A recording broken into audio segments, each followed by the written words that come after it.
ನಮಸ್ಕಾರ ಸ್ನೇಹಿತರೆ, ಮಾಹಿತಿ ಕನ್ನಡ ಯೂಟ್ಯೂಬ್ ಚಾನಲ್ನ ಮತ್ತೊಂದು ವಿಡಿಯೋಗೆ ನಿಮಗೆಲ್ಲರಿಗೂ ಸ್ವಾಗತ. ಇತ್ತೀಚೆಗೆ ಪಶ್ಚಿಮ ಬಂಗಾಳದಲ್ಲಿ ನಡೆದ ಘಟನೆಗಳು ದೇಶದ ರಾಜಕೀಯದಲ್ಲಿ ದೊಡ್ಡ ಚರ್ಚೆಗೆ ಕಾರಣವಾಗಿವೆ.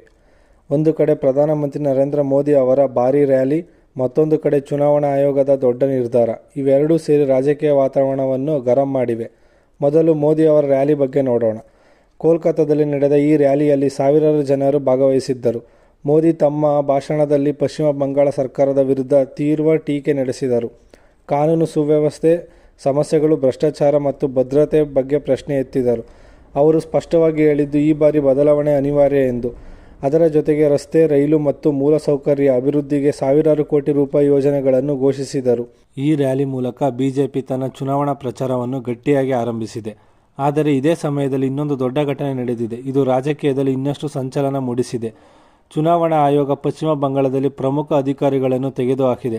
ರಾಜ್ಯದ ಮುಖ್ಯ ಕಾರ್ಯದರ್ಶಿ ನಂದಿನಿ ಚಕ್ರವರ್ತಿ, ರಾಜ್ಯದ ಡಿಜಿಪಿಯಾಗಿ ಸೇವೆ ಸಲ್ಲಿಸಿದ ರಾಜೀವ್ ಕುಮಾರ್, ಕೋಲ್ಕತ್ತಾ ಪೊಲೀಸ್ ಆಯುಕ್ತ ಸುಪ್ರತಿಮ್ ಸರ್ಕಾರ್ ಇವರನ್ನು ಸೇರಿದಂತೆ ಹಲವು ಹಿರಿಯ ಅಧಿಕಾರಿಗಳನ್ನು ತಮ್ಮ ಸ್ಥಾನಗಳಿಂದ ತೆಗೆದುಹಾಕಲಾಗಿದೆ.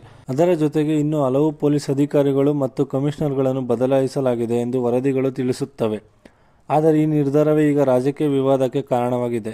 ಈ ಕ್ರಮಕ್ಕೆ ತೀವ್ರ ವಿರೋಧ ವ್ಯಕ್ತಪಡಿಸುತ್ತಿರುವುದು ತೃಣಮೂಲ ಕಾಂಗ್ರೆಸ್. ಪಕ್ಷದ ನಾಯಕ ಡೆರೆಕ್ ಓಬ್ರೈನ್ ಹೇಳಿದ್ದಾರೆ, ಈ ಅಧಿಕಾರಿಗಳನ್ನು ಮಧ್ಯರಾತ್ರಿ ತೆಗೆದುಹಾಕಲಾಗಿದೆ. ಇದು ಪ್ರಜಾಪ್ರಭುತ್ವಕ್ಕೆ ಸರಿಯಾದ ಕ್ರಮವಲ್ಲ. ಈ ವಿಷಯದ ವಿರುದ್ಧ ಕಾಂಗ್ರೆಸ್ ಸಂಸದರು ರಾಜ್ಯಸಭೆಯಲ್ಲಿ ವಾಕೌಟ್ ಮಾಡಿದ್ದಾರೆ. ಅವರು ರಾಜ್ಯಸಭೆಯನ್ನು ಬಹಿಷ್ಕರಿಸಿ ಹೊರಬಂದಿದ್ದಾರೆ. ಇನ್ನೊಂದೆಡೆ ಕೇಂದ್ರ ಸರ್ಕಾರ ಈ ಕ್ರಮವನ್ನು ಸಮರ್ಥಿಸಿದೆ.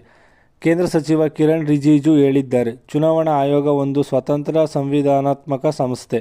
ಅವರಿಗೆ ಅಧಿಕಾರಿಗಳನ್ನು ಬದಲಾಯಿಸುವ ಸಂಪೂರ್ಣ ಹಕ್ಕಿದೆ. ಅವರು ಮತ್ತೊಂದು ಮಹತ್ವದ ವಿಷಯವನ್ನು ಹೇಳಿದ್ದಾರೆ, ಈ ರೀತಿಯ ಸಂಸ್ಥೆಗಳನ್ನು ಪ್ರಶ್ನಿಸುವುದು ಸರಿಯಲ್ಲ. ಇದೀಗ ದೊಡ್ಡ ಪ್ರಶ್ನೆ ಏನು ಅಂದರೆ, ಮೋದಿ ಅವರ ರ್ಯಾಲಿ ಮತ್ತು ಅಧಿಕಾರಿಗಳ ಬದಲಾವಣೆ ಇವೆರಡೂ ಒಂದಕ್ಕೊಂದು ಸಂಬಂಧವಿದೆಯೇ?